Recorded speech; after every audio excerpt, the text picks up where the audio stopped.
5월 29일 오늘 만나 성경 말씀은 사도행전 13장 13절에서 15절 말씀입니다. 바울과 그 일행은 바보에서 배를 타고 밤빌리아에 있는 버가로 건너갔다. 그런데 요한은 그들과 헤어져서 예루살렘으로 돌아갔다. 그들은 버가에서 더 나아가 비시디아의 안디옥에 이르러서 안식일에 회당에 들어가 앉았다. 율법사와 예언자의 글을 낭독한 뒤에 회당장들이 바울과 바나바에게 사람을 보내어 형제들이여 이 사람들에게 권면할 말씀이 있으면 해주시오 하고 청하였다. 아멘. 오늘 만나주시는 하나님을 기대합니다. 안디옥 교회는 성령의 감동을 받아 담임 목사격인 바나바와 교육 목사격인 동역자 바울을 선교사로 파송하였습니다. 바나바와 바울 그리고 그 일행은 바나바의 고향인 키프로스 섬과 곧이어 바보라는 곳에서 사역하였습니다. 주님께서는 이들이 전파하는 복음을 놀라운 표적으로 확증시켜 주셨습니다. 누가는 그 후 선교 활동과 직접적인 관련이 없는 것 같은 사건 하나를 짧게 기술합니다.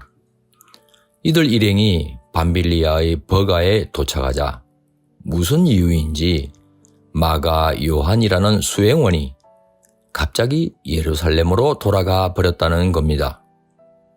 성령께서 함께 해오신 선교 여정이 순조롭기만 한 것은 아니다라는 것을 보여주려는 듯이 말입니다. 학자들은 몇 가지로 추측합니다. 마가는 화려한 항구도시 안디옥에 살 것을 꿈꾸며 작은아버지 바나바 목사를 찾아왔다는 겁니다. 그런데 어느 날 작은아버지가 선교사로 파송받게 되었고 자신도 갑자기 선교단 일원으로 차출되었다는 겁니다.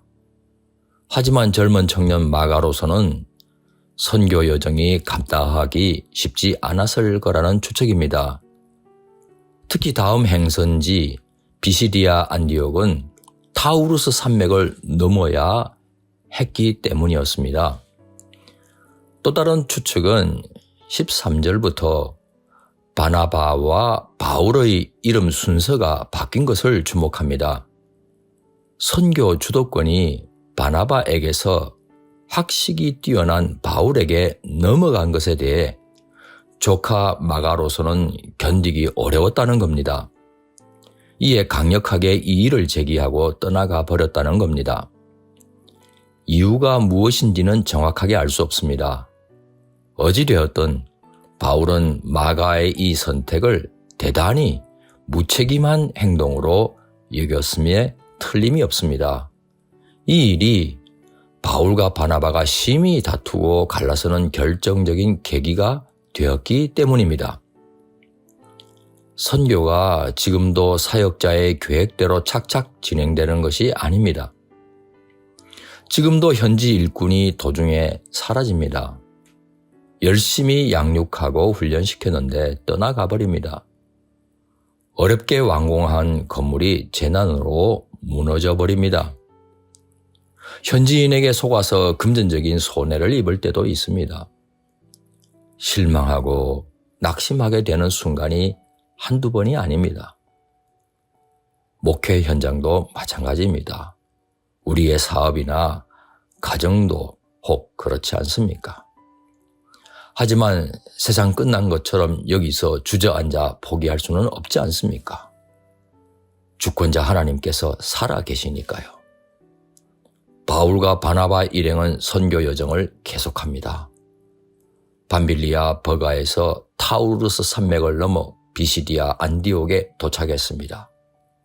습관처럼 안식일 회당 예배에 참석했습니다. 마침 회당장들은 관례대로 모세 오경과 예언서를 읽은 다음 바울과 바나바에게 권면할 말이 있으면 해달라고 요청합니다.